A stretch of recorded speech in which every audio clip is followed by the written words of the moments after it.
Hello, Marie. Welcome. Thank you so much for coming on the podcast. Let's get started with where in the world are you coming in from? Hi, Christine. It is truly my honor. I'm very excited to have this conversation, and I am tuning in from Saskatoon, Saskatchewan. Excellent. Well, thank you. Yes, I'm so excited to have you. Um, I love the conversations with you because the cup is always so full after, and I know that you hear this all the time, but it is such a pleasure to be around your energy. You have Thank such you. a light, excited, you know, caring, thoughtful, loving energy. And I always walk away feeling like there was a piece of my cup I didn't know was empty. So thank you Oh, so much for being part of this. thank you so much. And you know what's so interesting is I'm just having flashbacks now of the first time that you and I met, which had nothing to do with the empowerment work that we both do. And in fact, it was dresses. I was selling dresses on Facebook Marketplace, and we got to have a really beautiful meeting and connection through clothing. So this is Yes, very fun. absolutely. And I still love that dress. So thank you for that. Good. You're welcome. Yeah. Amazing. Okay, so well, let's talk a little bit about your story because, of course, you've not always been, like I know inherently you've always had it, but you've not always been this, light person. You went through a lot, and there's nothing wrong with going through those things. They are part of what create to ourselves into the people that we are. But let's hear a little bit about that story. Kind of what brought you to you. hmm I mean, which story do you want? I feel like I've lived 500 lives in the 33 years that I've been in this body, but I do appreciate the opportunity to just share some of the things. I'm going to share them in almost like a bullet point version just for ease, and also for relatability, because I know that everybody else has their own checklist of, ingredients that have been added to their life soup that they've experienced. So I teach wellness now, but I certainly wasn't that for so many years. I spent my childhood with allergies, with many rounds of strep throat. I was jaundiced from the get go, a preemie jaundice baby. I had nosebleeds and a tendency towards anxiety and worrying about everything outside of my control, which was much as a small child. I was also the oldest of six kids. And so I was blessed with the opportunity to take a lot of responsibility from a very young age. And I think that kind of further exacerbated the stress that I carried and also then put on myself. When I was a teenager, I was hospitalized multiple times with really strange illnesses. And, doctors would kind of make comments about my immune system or like, this doesn't happen to people this age. And I never really seemed to recover fully. I probably went through about 20 rounds of antibiotics by the time I was 20, which is way too many. Not a single doctor, educated me on the importance of probiotics also. So my gut flora was completely stripped, which I think then led to this kind of decline in gut and mental health. At 16, I was diagnosed with celiac disease and candida overgrowth.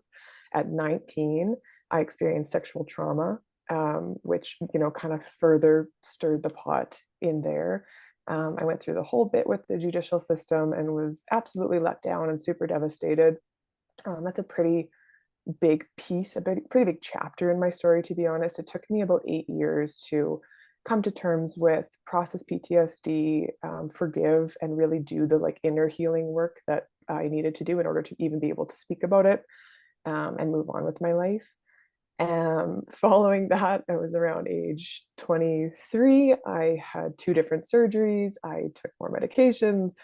And honestly, between ages like 23, 28-ish, my anxiety, my people pleasing, my autoimmune flares and elimination diets, and this fear of like just being out of control, rolling with waves of depression, kind of just all culminated in this big giant mess for me.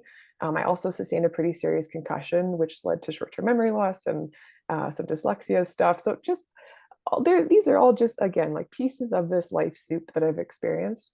And then the last 5 years, I would say, probably have been the most transformative for me personally with regards to my physical health, my mental health, my emotional health, and spiritual health. I underwent a really invasive surgery on my cervix when I was 29 to remove precancerous cells. And I don't fault anybody, but the med student that was actually facilitating my surgery needed to do 5 different passes. And for anybody who's ever experienced surgery, that's a lot of passes at a very small, intimate part of you. And so I was left with a lot of scar tissue. It was a very challenging healing process for me. I was left with a lot of disassociation between that part of my body. You know, I had this upbringing where I neglected and repressed the fact that I was a woman, and sexuality is wonderful and a beautiful part of creation and life, you know. And then I experienced the sexual trauma, which further had me dissociating. And then I go through this surgery, which has me absolutely just denying my womanhood completely. So that led to a whole host of issues for me, physically, but mostly mentally and emotionally, and within my marriage.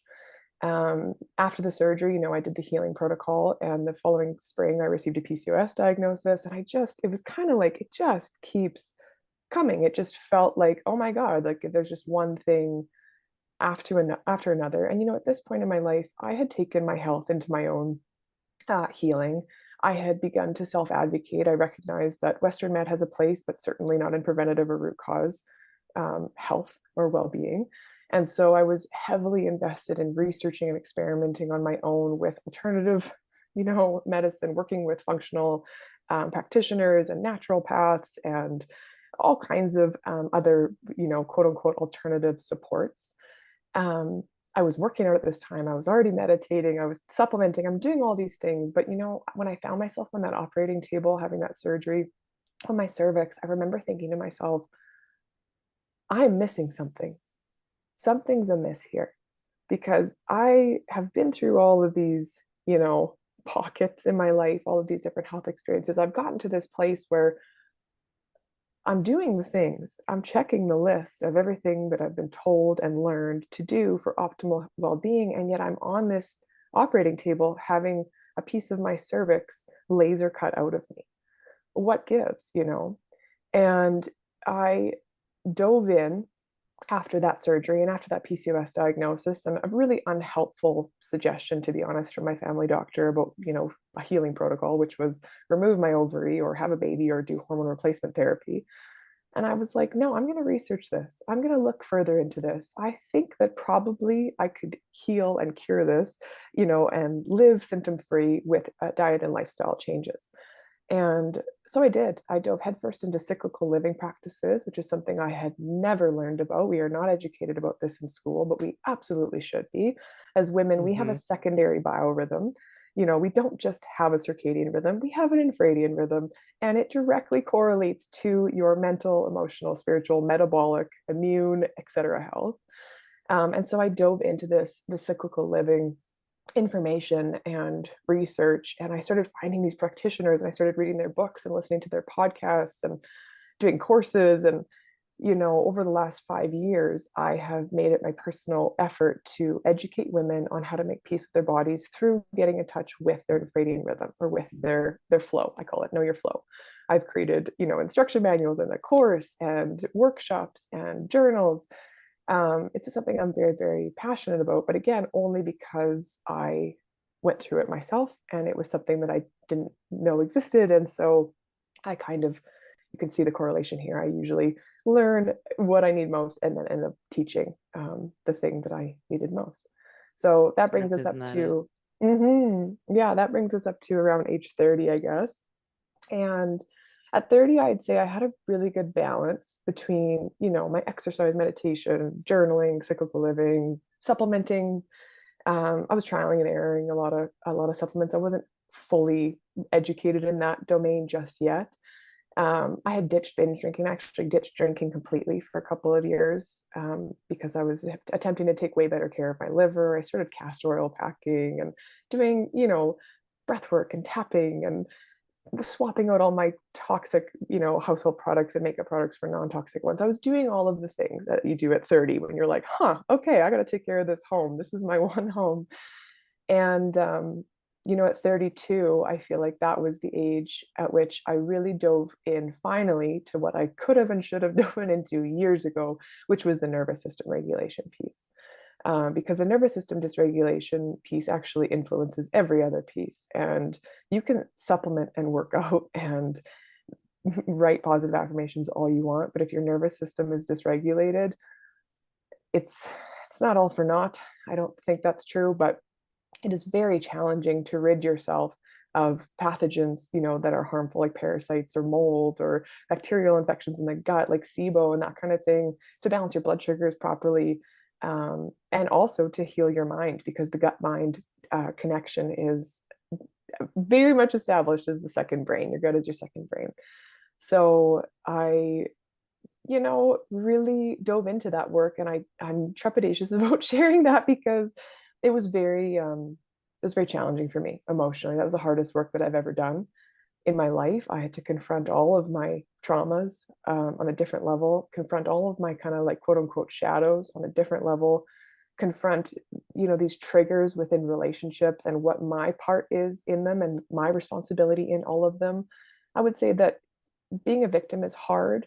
um, Being empowered is hard, maybe harder, but I choose to be empowered and autonomous and sovereign. And through that work, I know, that I'm entirely up to me. And so I really had to face all of that stuff, and take responsibility for all of my stuff, take away that blame piece of, okay, well, my mom did this to me, or my dad did this to me, or that person did this to me.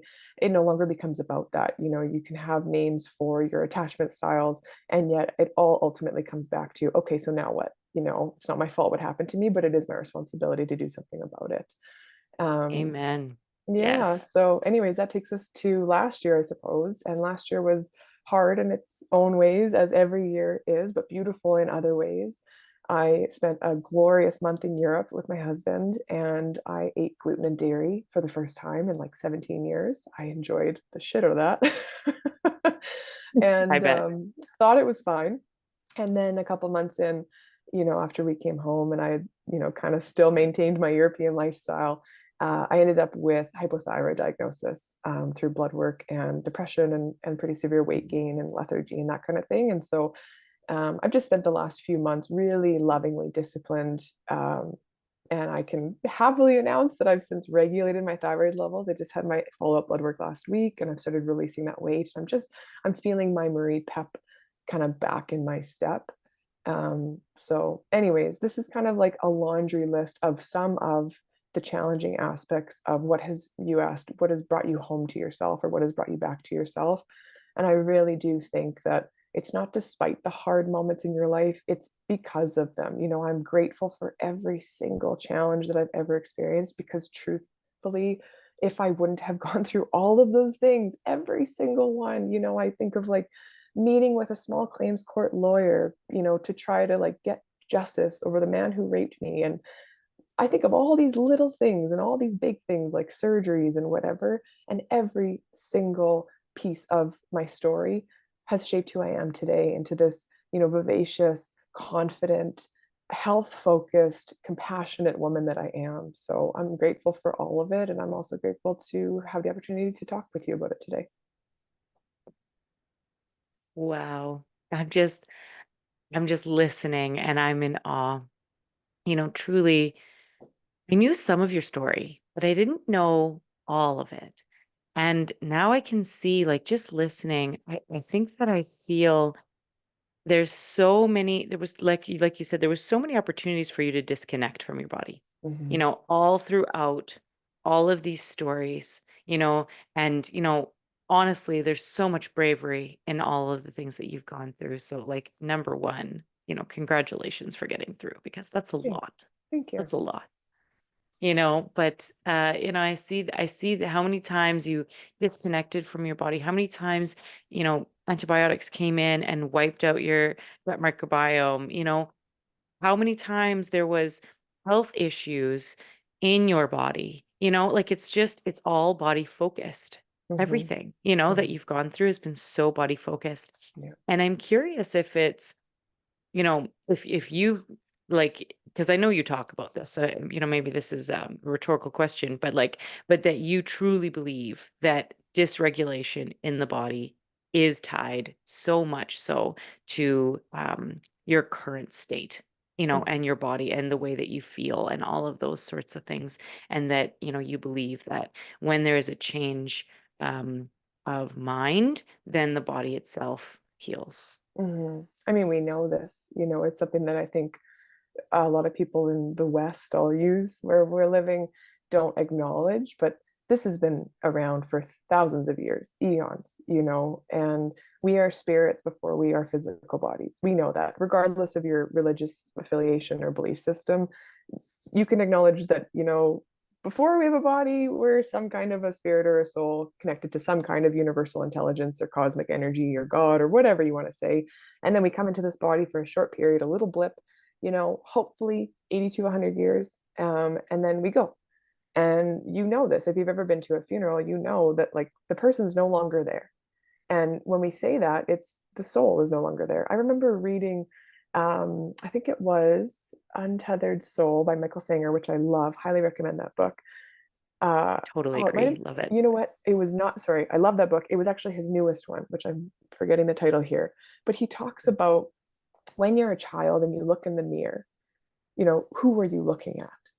And then as your body ages and you're a teenager, you're still looking at the same you in the mirror, but your physical body has shifted. And then as the years go on, your body shifts, your physicality absolutely changes, right? According to whatever you're upregulating with your lifestyle and diet and thoughts and that kind of thing. But it's always the same you inside, and that you inside is your soul. And we're so disconnected in the West. We're so disconnected from the here and now, first of all, which I think is why most people struggle with meditation, because we kind of get quiet and sit, and all of a sudden all that stuff that you've repressed and depressed comes up to be expressed, and it's very uncomfortable. um, so we have a really hard time living in the present, and we have a really hard time because we're always in our minds. We're always like trying to logically think our way into the next thing or away from the past thing, which leaves us not feeling in the body. Thoughts are the language of the mind and feelings are the language of the body. And so if you consistently repress your feelings, if you consistently deny your body the opportunity to communicate with you and talk to you about what's going on, and it'll come up as gurglings or sensations, and then eventually it comes up as dis-ease in the body. If you deny that for so long, you're going to be left having to pick up the pieces, whereas if you just learn to tune into that, I think that that's where my passion for somatics and breath work and meditation and tapping and those kind of practices comes in. Movement, because the the body speaks the mind. If you've ever read that book, it absolutely comes out. And like you mentioned, all of my issues have come out in my physical body in some form or manifestation in the different seasons. And I truly do believe that as I continue to heal and correct these paradigms within my subconscious, as I continue to change my mind, literally, through repetition and through processing and through releasing and expressing, I am able to then create the new lived reality that I want within my body. So that would be my answer to that. Yeah. Isn't that the truth? My gosh, I love it.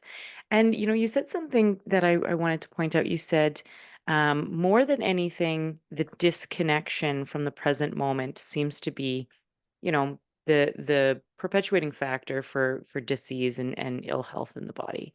Mhm, And so I'm super curious. You were at a point where you were logicalizing your health in a lot of ways. You were like, mhm, take the supplement, do this, do that. You were doing all of the seemingly correct check marks. mhm, But then you fell ill again.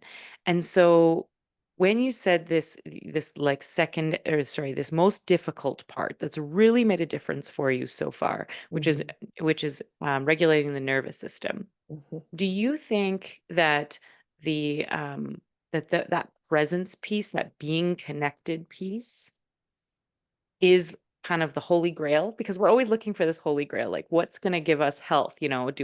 Should we be really hitting all of the supplements super hard? Should we be meditating super hard? And so everybody wants to know what the like actual thing is. Is the simplicity of the answer perhaps not trying super hard, but mhm. instead being in this present moment, and becoming really, really connected to that space? Mm. Beautiful question. I have a two-part answer for that. So, Perfect. number one, you can just like take a deep breath in through the nose, fill the belly with air, and audibly sigh out of the mouth. We'll do two more just because it feels good. Deep inhale in through the nose, soften and fill the belly, and let it go. One more, just like that. Nice deep inhale, bring it all in, fill the belly with air, and let it go. Beautiful. So, number one, when you are focused on, for example, taking deep, slow breaths, the mind can only focus on one thing at a time. We think that we can multitask with thoughts. We can't. You have one thought at a time. It's literally why it's called a train of thought, because you have consecutive thoughts one after another. And sometimes it feels like they're piling on each other because the thoughts are coming so quickly, so consecutively after. And so as we slow and deepen our breath, and as you sit in silence for 5, 10, 15, 20 minutes a day, you actually start to expand that time between those thoughts. What does that do for you? First of all, if you do that for 5 minutes a day, Harvard studies in like 2012 or so showed that you can actually increase the gray matter in your prefrontal cortex. So that's freaking badass, because that means that you can increase your patience, you can increase your rational mind abilities, your sorting abilities, the relationship between prefrontal and amygdala, which is huge in the autonomic nervous system response. So just slowing that breath and bringing yourself back to the present moment allows you to ask yourself, is this story true? Is that thought true? I think so much of our suffering doesn't actually come from the thing that's happening. It comes from the story that we're telling about the thing that is happening. And we ruminate the shit out of these stories, these victim stories, without even meaning to. When I was talking about these subconscious paradigms, the brain and the body don't know the difference between a real or perceived stressful thought or a loving or perceived, real or perceived thought. And so when you're talking about stress, when you're talking about creating these stories that make us feel disempowered, that make us feel yucky inside, that then lead to these dis-eases within the body system, this disharmony within the body system, so often it's not the event that happened, it's not the attack that happened, it's not the thing, the actual event. The actual event probably lasted, I don't know, minutes, maybe a day. Maybe it was long standing, maybe it was something like the pandemic and you're still feeling like, holy crap, I'm not okay from that. Fine. But the story that you tell about that thing continues to perpetuate the sickness within the mind that then gets manifest in the body. So that would be the first part of my answer is, can you deepen and slow your breath so that you can kind of, refocus on now? Meditation is just being with your breath in this moment. That's all it is, you know. So can you slow and deepen your breath, focus on your breath, just 5 to 10 inhales and exhales, and just notice, okay, what are the thoughts that are kind of coming up consistently, and are they true? Are those my thoughts? Are they really real? I think to Byron Katie's work, who would I be without this thought? Is there any stress-free reason for me to hold on to this thought? Can I choose a new one? And so really just kind of getting curious about your thoughts and beliefs in the first place, because your thoughts and beliefs really do dictate your feelings and then your actions and then your habits and then your whole life. So that would be that first kind of part of the question, which I actually can you rephrase how you asked the question? Because I need to be jogged on the second part. Course, yeah. No, my question was is what is the holy grail of health, Okay. basically? So the thoughts, beliefs piece is very important. The like slowing your breath enough to ask yourself, question the story, question the narrative that you are thinking, because that then indicates what you're feeling, most likely, and vice versa. And then the second piece is, yeah, of course, there are what I call the be well basics of, the manual of how to take care of this beautiful mechanical body that you've been given. There are specific things that it needs and is required from you to feel your best and to take good care. I talked about cyclical living. That's not a nice to have. Whether you practice cyclical living or not, if you have female physiology, your body doesn't care. Your body's like, listen, I have an infradian rhythm. I have a 28-day cycle or so. You can mute it with birth control. You can, medicate, and you can stress yourself out of having a cycle and that kind of thing. But she's still going to do what she needs to do in order to try, because it's your nature. It would be like trying to blossom flowers in the middle of winter in Saskatchewan. Like, you just, why would you do that? That is so Mhm. inherently against the natural rhythm of how things go. And yet, for some reason, we think, if I work 9 to 5 and expect myself to have the exact same energy output and the exact same productivity and the exact same, et cetera, every single day of the month, um, while I have this flowy cycle that changes my brain up to 25% throughout the month, like, you're going to drive yourself crazy. Of course, you're not going to feel connected to your body. There are some specific Be Well basics that I just think are like vital for everybody, and most of them are free. We talked about breathing. Can you slow and deepen your breath so that your body can feel safe and you can dip into that parasympathetic instead of sympathetic fight or flight for more of the day? That'll help your digestion, that'll help your libido, that'll help your memory and your mood, etc. Can you get sunlight first thing in the morning? That's so important. So important for your circadian rhythm. It actually influences how you sleep the next night. It influences your infradian rhythm. It's so, so important. Sunlight is so healing. Our mitochondria, like our little battery packs in each cell, they need light energy. We need sunlight. It's so, so vital for us. What about water? Are you drinking water? Are you filtering your water so that your body doesn't have to try to filter all these freaking contaminants for you? Get a water filter. Are you eating hyper palatable or ultra processed foods and then, making your body work even harder? Are you overindulging in self deprecating thoughts? That's such a kick in the gut statement because so many women are like, wait, what did you just say to me? Are you overindulging in self deprecating thoughts? Yes, you win when you focus on self deprecating thoughts because a part of you gets to go, see, I'm right. See, I'm right. And you have this bias concept within the brain, the reticular activating system, where it'll look and prove the thoughts that you're thinking on a loop. So the long, long way of answering your question is there a holy grail of being well? First of all, I would say bioindividuality is queen. Like, everybody has a different expression physically. And so only you truly are the expert of your, physical vehicle. That being said, when you start to notice and kind of correct your thoughts in the direction of gratitude, appreciation, um, introducing more breathing, slower, deeper breathing, more sunlight, water, whole foods, walking, your life will naturally get better. It's the simple things, but we just overcomplicate the shit out of it. I am I'm so grateful to your answer because it is there's so much wisdom in the way that you speak. And I love how you pull in the science and you pull in the spiritual and you pull it all in and you tie it in such a nice way that you're like, I get it. I get how those things fit together, those puzzle pieces. Mm-hmm. So yeah, so thank you for that. Yeah. And that does make sense. I like to draw a parallel in my life. I know that for myself, I've always felt very connected to, in my opinion, what health truly is of course, yes, like taking care of your body, but moreover, I've always kind of had the belief that true actual health is when you are in a space of listening to what feels expansive to you, Mm-hmm. like what feels and I love how you said like kind of everyone's bio individual, because what feels correct for me, for example, is that I don't think that it was something that I ate or drank or didn't eat or didn't drink that caused cancer.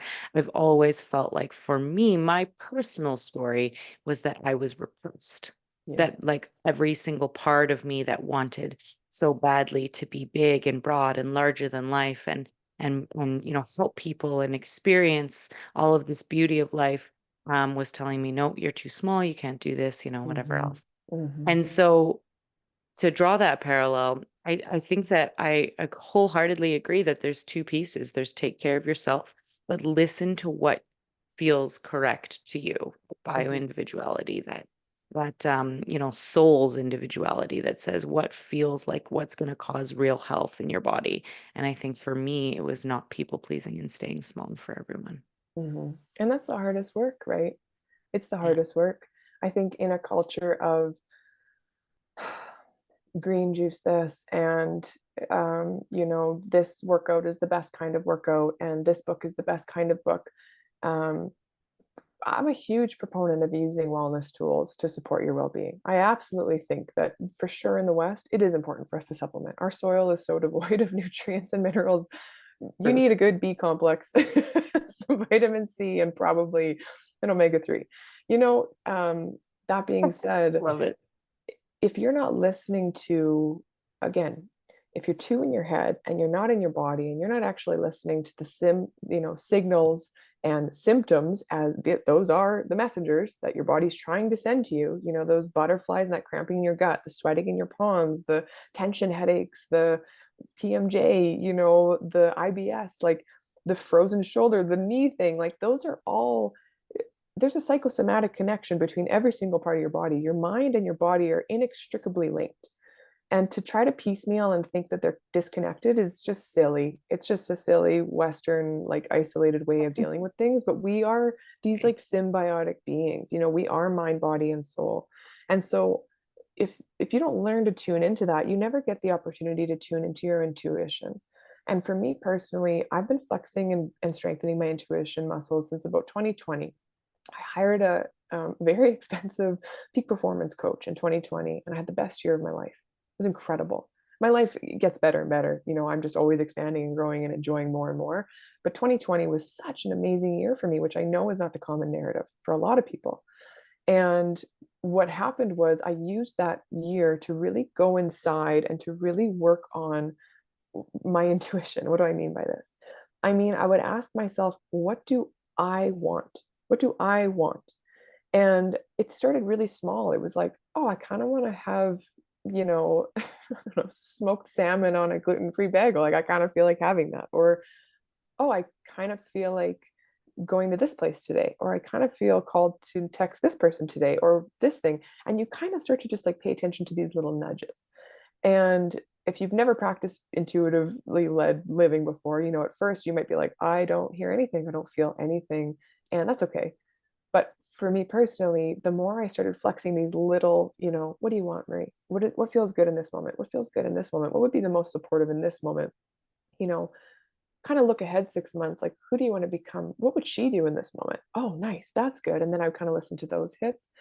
Developing that intuition has allowed me to create a life that I don't need to run away from, that my soul doesn't need to be like, hey, here's some, physical manifestation illness um, that I'm trying to alert you of because you're not quite on the right path.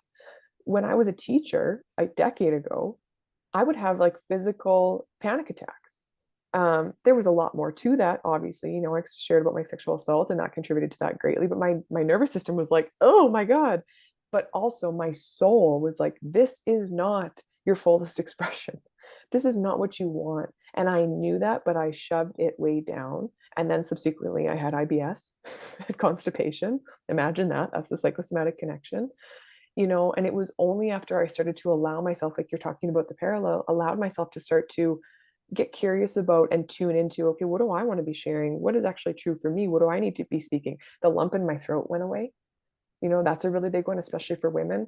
All thyroid stuff. I just had that like thyroid diagnosis this last winter. There was absolutely things that I was not saying or feeling like I wasn't allowed to say, and that is the exact example of how the body speaks the mind. The body truly does speak the mind. And I just think if we kind of allowed ourselves a few moments throughout the day, especially the first hour of your day and the last hour of your day, if you just gave yourself some time to sit in silence, or even if silence is too uncomfortable, to sit with some soft, binaural beats or piano music and just focus on your breath and just kind of see what comes up and out and then dump that in a journal, you would learn these deep nooks and crannies of yourself that are otherwise so untouched, but they are trying to get a hold of you so that they can steer you in the way that your life actually wants to unfold instead of you chasing your tail in circles. Yeah. Isn't that the truth? Absolutely. And what's really interesting is that I think it's interesting how some human beings, you, for example, you're so in touch with this, and the your body goes quickly to a physical manifestation. It's Mm-hmm. like, okay, I'm not speaking what I need to say. Yeah. As soon as that starts to really, kind of come together for you, you've got a thyroid problem. Yeah. As soon as you change it, the thyroid problem's gone, which I know. congratulations, Thank by the you. way. Yeah. That's amazing. Yeah, it is. Um, But like there's a tuning for you that like your body has become such a strong tuning fork Mhm. that as soon as you can see dysregulation, you're like, I know what I need to do. Yeah. I need to connect with myself. What is this showing up for me as? What is Mhm. the purpose of this? You make Mhm. a correction, the body corrects. Yeah. That's extraordinary, you Yeah. know? But that's how it Yeah, works. that is. That's But how it there's works. some people who are so emotionally repressed, I think, that often that physical manifestation doesn't come up either, Yeah. and it takes time for that person. And unfortunately, when it does physically manifest, it can be really, really scary, Mhm. and I Mhm. think that I might have been that one, like Mhm. I was healthy as a horse Yeah. and giving everything of myself and never giving myself any sort of kindness or anything like that. Like everyone always said, like, you're a machine. Like, how are you never sick? Like I was all of those things. And then Mhm. bam, cancer. Mhm. And so like I just think that for me it might have been that one. It was so dysregulated that Yeah. it was just, it just didn't even show up I would until it did. also I would also like I'd be curious to know if upon reflection you could look back and you could go, there were some little whispers. There were some little Yeah. whispers in, hey, you're being a little hard on yourself, or hey, you're pushing it a little hard. But Mhm. again, the stories that we run and the narrative that we run over, I need to wear busy as a badge of honor. I need to be everything for everybody else. If I'm not productive, then I'm not valuable. If I'm not valuable, I'm not loved. If I'm not loved, I will die alone. That's a biological response, by the way. But I would be Yeah. curious. I'd be curious and I'd feel pretty confident in saying that there were probably some soul whispers, even if there weren't physical symptoms just yet, for you. Yeah, I think that's correct. I think there was whispers for sure. Absolutely. They came up in panic attacks and those sorts of things. Yeah. I can remember clearly having those panic attack moments where it was just like I can't get all of this um, resentment out of my body to Hmm. everyone else. I always said that I was the doormat who said I wasn't a doormat while people walked on me. Yeah. And I'm still working on that. I'm still Absolutely. working on that. Yeah. It's a lifelong journey. And but that's where my anxiety, my depression, my panic attacks all came in. Yeah. Was that was those whispers. That was my body trying to exhaust that resentment that was built inside of me, Yeah. for sure. And through my work as now, a breathwork practitioner, I I guide and facilitate a specific style called sonic neural. And what it does, it's a trauma-informed style that helps you release from the fascia these like stored micro traumas. And so trauma Okay. is defined as anything that overwhelms the nervous system's ability to process it in that moment. Okay, so you can have these little traumas and you can have these big T traumas. And we focus a lot on this like big T trauma. A lot of people think, I find especially women, a lot of people think, well, mine's not big enough, so it must not be traumatic, it must not count. And I'm like, if you were born into planet Earth, like you were traumatized because, and so was your mother, because that is a trauma, technically, by Yes, it definition. is. And so we carry all of these different traumas within our fascia. And what happens is they kind of get like twisted and bound into our cellular makeup.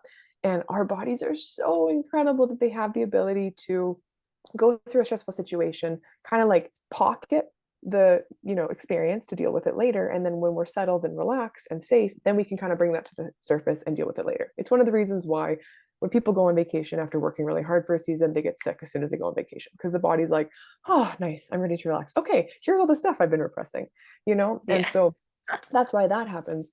But it's so interesting to me that we carry all of this like baggage, and most people have no clue that they are carrying so much stuff that isn't even theirs with them, thinking, oh my God, like this is my life, this is as good as I'm probably ever going to feel. And it's like, you are carrying rocks in a backpack. And I've just made it my mission to, especially for women, I just feel so passionate about empowering women through their own body systems and their own minds. And these like simple, empowering wellness practices to take the rocks out of the backpack and allow yourself a lighter experience of life. So, Yeah. Isn't that the truth? And I really like how you've got the flow chart, which gives you permission to live in a more flowing way. And then you've got your nervous system regulation, which is an overall arching way to be Mhm. healthy. And then you've got your, you work part-time with a supplement store and you're able Mhm. to, help people with their physical health. And so Yeah. really it is I'm seeing a body, mind, spirit connection here. You Yeah. I'm know, trying to be as holistic as possible, Christine. I'm seeing that. I'm seeing that. And I know that of you. And so I love that whole I love the connection. And I think that when I ask the question of is there a holy grail, the answer is that there's a holy grail within body, within mind, and within spirit, Yeah. and that there's a purpose there of, having to hit all three, Yeah. and how important that is. Yeah. I'm curious about some of your favorite emotional regulation, nervous system regulation, things that you do for the listeners because we've heard so much, but I've really heard an emphasis on this specific thing of being in the here and now, um, being really connected to yourself, your body. What is your individual self? How can you be in your fullest expression? Mhm. That's what I'm really hearing as kind of the theme of the conversation. So tell us some of your favorite this isn't that way.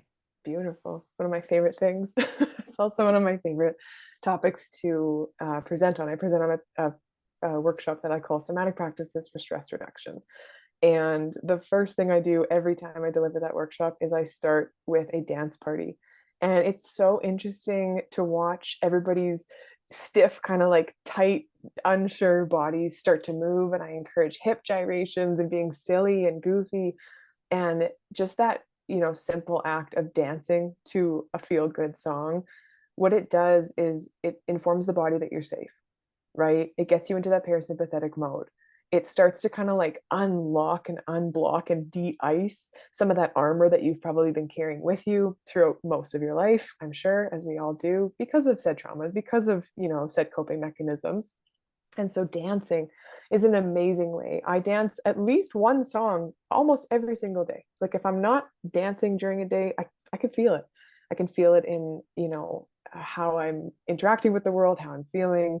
And so really just like making a playlist that has feel good songs for you, or just like songs that make you want to move, even if it's angsty or emotional or ragey or whatever, or sensual, like just let your body move. We stand up and we sit down and we lay down, and our bodies are so much more capable than that. So I would say that some form of fun expressive movement like dance, I think it's one of the reasons why I love bar, or Pilates as a movement style. First of all, it's very, very intuitively mind body led. And so you really have to focus on the little muscles and the little movements. And I love that. I just think that that's a meditative practice all in its own. Weightlifting is very empowering. So just some kind of a movement style, very important. Walking is queen. Walk, please walk more. And if you're feeling overwhelmed and you're feeling like, man, I really just can't take a breath and I feel too full and I've got too many things on my plate, go walking in a park or by the river or by a pond. There's lots all around, I'm sure, the city or town that you're living in, without headphones, without your phone. Just go walk and just go listen.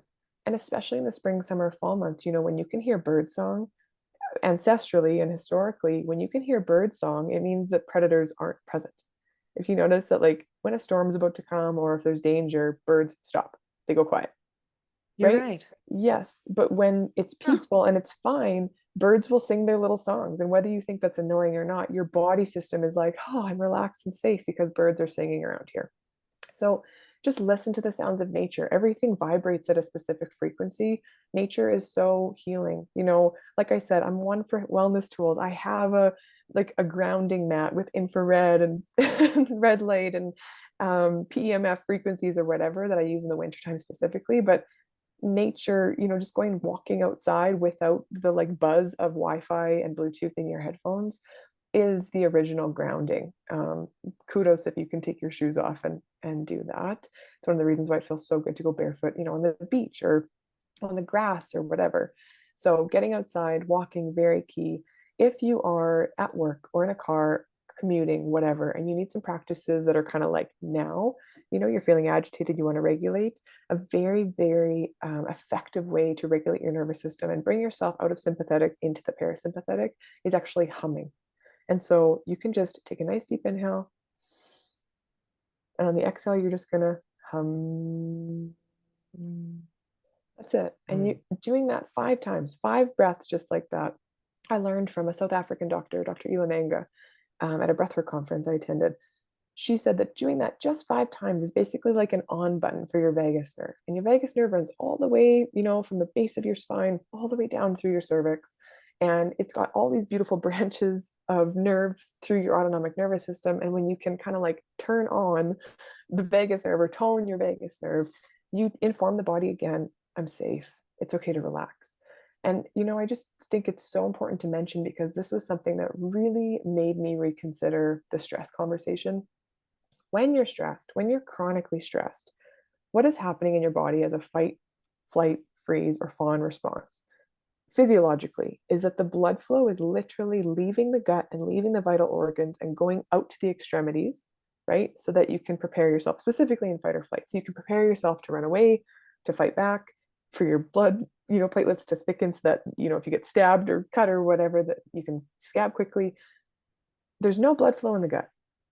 Okay, so then if 80% of your immune system lives in the gut, if like 80% of your neurotransmitters are created in the gut, like serotonin and dopamine and those kinds of things, if your gut is your second brain and there's no blood flow there, well, then of course we're going to have mental health problems. Of course we're going to develop autoimmune conditions.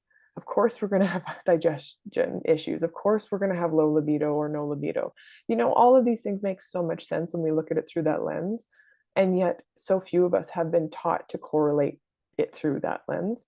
So again, bringing it back to the breath, it's just so important. Deep diaphragmatic breathing, really allowing your belly to soften and taking full, like full deep belly breaths, and really allowing your diaphragm to expand and contract and expand and contract.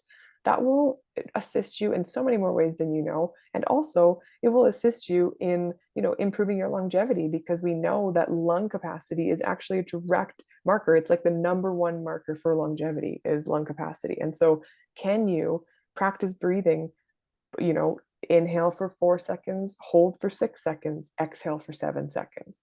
Can you play with that? Can you inhale for 5, hold for 10, exhale for 10, something like that? Breathing, humming, singing, dancing. And then finally, I would say tapping is a very effective way to regulate. We have these meridian points throughout the entire body system. And like I mentioned before, you get these little like stressors that get tied up in the fascia, they get all twisted. And I find for myself personally that tapping specifically, over the eyebrows and the sides of the eyes, under the eyes, over the lip, on the chin, collarbone, breastbone, rubbing the wrists together, top of the head, and speaking affirmations, specifically like, I am willing to feel better. I am willing to learn to love myself. Just very gentle, broad, general affirmations really helps to soothe, and you can start it by saying something like, okay, even though I've been feeling so stressed out right now, I am willing to reach for a better feeling thought. Okay, if I'm willing to reach for a better feeling thought, that could look like this, and you just kind of like make your way through this self-soothing practice of tapping on your body and repeating affirmative words to yourself internally or externally. And I just find that that's really effective. And then I guess I just said that was the last one, but one more that I would share is if you're feeling really angry and dysregulated and you feel like you're swallowing anger, which I know a lot of women repress a lot of anger. It's one of the reasons why we have major liver problems. Hissing is very effective. And if you want to hiss at someone, fine. But if you want to choose nonviolence, just taking a nice deep breath in, and you gently put your teeth together and you just let the air out like it's a leaky tire. Yeah, so hissing. So those are some of my favorite practices. There's so many, but those are some of my favorites for regulation. Wow. Wow. Really great practices. And what's really cool, Maria, about the practices is that you've not given me any practice really that requires a ton of effort or time in a day. Yeah. Because what ends up happening, I think, for a lot of us, the reason that health becomes a checklist and therefore not actually helpful is because, generally speaking, a lot of people nowadays, they don't necessarily have that extra hour in the morning. They don't, generally speaking, most, and now should they make that hour for sure? But, Hmm. but coming in as, say, like a newbie who's just new to this, they might go an hour, like you're hilarious, right? Hmm. And so a lot of these practices can be put into the pockets of people's 50-hour work weeks that we're running right now, Hmm. and all the other things that all the other distractions that cause so much extra time in the day to be eaten up. And those little tactics, I think, are what can bring you to this space to realize, you know what, if I don't scroll on whatever for whatever it is, 2 hours a day or something, I'm gonna have that hour, Hmm. right? And you can find it there, but it feel like, to get out of that fight or flight response, some of these little tactics can get more clarity. Whereas if someone just says, do this list, and it's a Hmm. long list with really hard things, Totally. um, it, if anything, causes a little bit more of a stress response. Yeah. So thank you for really tangible, easy tips that can be added in to an already stressful life. It's my pleasure. I really look at it like a recipe for personal well-being. And when I work one-on-one with clients, that's what we do. We go through, the mind, body, soul, the diet, supplementation, lifestyle, and mindfulness practices that can support wherever they're at the stage that they're at. And sometimes, for some people, I'm like quote unquote prescribing 10 minutes of non-doing in a day. What's non-doing? For all my A-type doer hustlers, you know, practicing non-doing makes you feel like I'm doing something, first of all, but it's actually just, okay, go lay on the couch and stare at the ceiling for 10 minutes, or go sit cross-legged and stare at the coffee table for 10 minutes. That's all you're doing. You're just practicing non-doing. And it's so vital, it's so important for us. And it's so interesting to me because I hear the question and I have compassion, and I know that we live in a capitalist society where we have to work in order to pay for stuff, fine, but we also are in control of what we prioritize. And I really just think if people started to shift, I think people are starting to shift their priorities actually, which is Yeah. really beautiful to see. If you really get clear with yourself on, okay, like how can I, modify my work situation so that it better serves my values? How can I modify my schedule so that it actually reflects the life that I want to live and the health that I want to maintain? Because truthfully, if you don't take care of yourself now and you put it off, in lieu of working 50-hour work weeks, you'll have to pay for it in sickness later. And I just think that doing the work on the front end is way, I don't want to say easier because it does take loving discipline every single day to show up, especially when you don't feel like it, but you will enjoy a more energized, exciting experience in this one physical body that you get for this small amount of time on planet Earth versus being sick later on and having to like reel from that. And I know that you speak to this and can speak to that eloquently. So I just think if people kind of can start to ask themselves, what are my values and what's important to me? And is it true that I don't have enough time, or am I just not prioritizing and making time? Because, I think if people did a time audit for a couple of days, for say 48 to 72 hours, if you just wrote down every single thing that you did at the time that you did it and just paid attention to how much time you spend where, you'd realize that you're actually wasting a lot of time doing things that aren't in alignment with your values. Potentially, it's not for everybody, and I don't want a blanket statement, but most of us, I think, especially in the realm of social media, I could say that probably people are wasting a lot of time that they otherwise could be spending on a 15-minute walk, a 5-minute meditation, taking that extra 5 minutes to make a lemon water first thing in the morning, those kinds of things, a 30-minute Yeah. workout. So, Yeah. Isn't that the truth? And I think we could talk for hours, and so I'm realizing that we probably should start wrapping up. But I really like what you're saying there, because I've heard from multiple friends and family. They'll be like, I want so badly to sit down and read a book. That's what I like. I want to turn on my mister. I want to sit in my comfy chair and I want to read a book. But what ends up happening is there's so much guilt that tells me mhm, that, I need to get the house clean first. I need to do this, and I need to drop off the kids, and I need to, right? yeah. And so what ends up happening is that I get into this kind of stressed state, and then I scroll through social media because Mhm, I'm so numb to the stress, the overwhelming stress that I have for the fact that I'd like to read this book, Yeah. you know? But what ends up happening is I spend 45 minutes on social media instead of 15 minutes intentionally reading. Yeah. And then feeling like a And bag of that's shit that about it time after audit. the fact. Yeah. Yeah, Well, exactly. it's the time audit, but I think even deeper than that, it goes back to what we talked about in the beginning, which is what are the stories that you're telling yourself? Right. Because I think if people got really honest, they could admit eventually, if they, uncovered a lot of these subconscious beliefs, they could admit that they're not allowing themselves to enjoy themselves. And that's a really hard truth to swallow when it feels like, no, I have to. And I'm only speaking from experience because I spent my entire life up until, the last couple of years, it's still something that I sometimes struggle with, thinking I need to do more. It's not done. It's never enough. And that is a childhood paradigm. It's a programming that I've had to deprogram and choose new beliefs around because for me, I'm just like, wait a minute, that can't be true.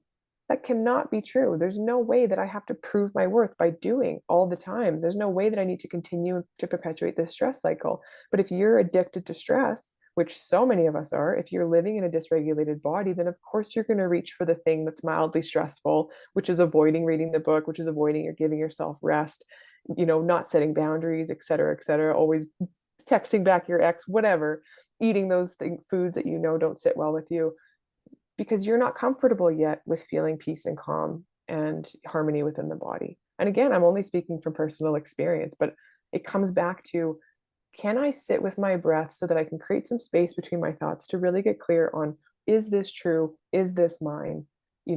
And what's here for me to kind of discover from my own inner being, and also, am I allowing myself to live my values? Am I allowing myself to be courageous enough to change my life in the ways that I know I need to? That feels like a mic drop moment. Like, have you considered that you aren't allowing yourself to be happy? Yeah. Yeah, girl, I like that a lot. Okay, so my final question is for somebody who is going through all of the experiences that you've gone through, their version of, there's dysregulation in their life and in their body, and they're feeling so lost. If you could go back to the person who you were years ago and tell her one thing to start with, Mm. that was really going to make an impactful difference, what might you tell that person? Oh man, that's so challenging. Just one thing. Mm, I think my one thing, if I couldn't choose any others, because I always yeah. have kind of a multitude, my one thing would be, can you notice the thought that you just had and can you reach for a better feeling one? Mm, And then can you reach for a better feeling one? And then can you start to reach for appreciation? And if that's too far just yet, okay, fine. But can you reach for a thought that feels better than the last one you just had? And as you kind of start to create some momentum in choosing a better feeling thought, choosing a better feeling thought, you will start to teach your brain and your body and your whole system to then look for more of the good. And as you look for more of the good, you have that brain bias. And so you'll find more of the good.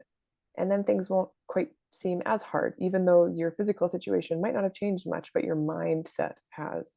And that I think would be the one thing, would be just to choose a better feeling thought. beautiful. Beautiful. I love that. And so thank you for that. Is there anything else that you'd like to leave with the listeners? Just thank you for listening. And, just you're listening to this podcast, which means that you are invested and interested in feeling better and living a better life and taking responsibility for your well being. I think everything we do in life is through the pursuit of, this will make me feel better. Literally everything is through that pursuit. And so, um, I hope that you've gained some nuggets of wisdom from our conversation here, that you will allow yourself to feel better now as you continue to take the steps towards feeling better, because we get really trapped in this, all feel X when Y happens. I'll feel better when I lose 20 pounds is kind of the classic thing. I'll feel better when this season is over. And that's not how life works. You have to reach for the better feeling thought now, find some appreciation in whatever you're going through now, find some reason that you're going to miss this season of your life, even if it's the hardest, darkest season of your life. Find some aspect of it that in 5, 10 years you'll go, huh, I kind of miss that part of it, or I'm grateful for that part of it. And I think your life will just improve. And then finally, I would just say if you want to connect, I am very active on my Instagram at Ray Barker Wellness. You can connect on my website. I have a ton of wellness resources. I do one-on-one sessions. I speak at events. I'd be happy to chat. Yeah, and I would endorse that for sure. If anyone knows anything about wellness and health, it's Marie. So I'll Thank you. link all of that for Wonderful. sure. And thank you so much for giving us so much in this podcast episode. I know, again, I often say this. I think I'm going to be re-listening and re-listening to this episode, because there is so many things that I realized in this conversation, that, as I've gotten into the busyness of life, that I've been forgetting. So thank you for that as well. My pleasure. Thank you for having me. Got it.